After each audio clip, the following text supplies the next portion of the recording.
танд энэ өдрийн мэндийг хүргэе. За баярлалаа танд ч гэсэн өдрийн мэндийг хүргэе. Баярлалаа. За манай Баян цэцэг дүүргийн 16 дугаар хоороглын салбарын нээлттэй Анууд цэцгээж. Анууд цэцгээж. За та анууд цэцгийн анх ингээд банаа сургалтын хаанаас яг хоёр гэдэг талаар ингээд судлаж тийм хүүхдээ өгсөн юм. Яг л нөгөө сошиалор л мэдсэн л дээ нөгөө фэйсбુક ухчихсан жил яг ийм актив байд юм байна. Бүр ялангуяа манай гэрте ойрхон байд юм байна гэдэг нь айгүй олзуурхтай санагдаа. Тэгээ иш бүртгүүлж орж ирчихсэн. За хүүхдийн одоо 2 дугаар хэлжинээс суралцж байгаа тийм. За одоо нэг суугаад нэг зөөр зөөр болсон байна. Танд ингээд ямар эерэг өөрчлөлт юм бол ажиллах гэж байна. Тэр нь бол одооны хүүхдүүдийн тийм сэтгэн бодох тарих чадвар бол жил ахих тусам айгүй дээшилж байгаа болохоор яг мэдэгдэж байгаа л да.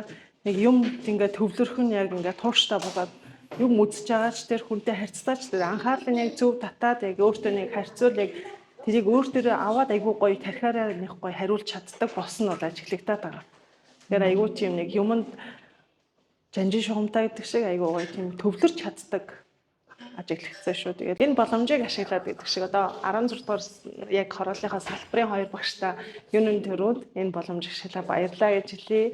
Бараг цэцэрлэгийн хүүхдчиг цэцэрлэгийн багш нар шиг хүүхдүүдтэй тэгж гоё ээлдэг харьцдаг юм байлээ. Хүүхдүүд ч гэсэн нэг айгүй тийм дуртай. Манай хүүхд бол айгүй сарманда явъя гэх ихэнд амар дуртай байж сүүл рүү нөө жоо хачаал аваад ингээд ирэхээр гар өвдөж гэсэн мөртлөө ч гэсэн дургуул. Тэр хүнд нэг жоохон дургуулах шинж илэрсэн ч тэгэл яваал ирдэг. Ерөөсөө тэгэхээр багш айгүй гоё хүүхдүүдтэй харилцаж байгаа болохоор айгүй татагдж जैन. Тэгээ өөрийнхөө сонирхлынхаа дагуу яг нөгөө олон улсын жишгт ингээд хаарсан системээр явж байгаа болохоор нэг хачаалахгүйгээр баг багаар ингээд тасгаж байгаа нь бол мэдрэгдээд багш хоёр багштай бол баярлаа гэж хэлмээр байна. Танаас баярлалаа. Өдрийг сайхан өнгөрүүлээрэй. За баярлалаа.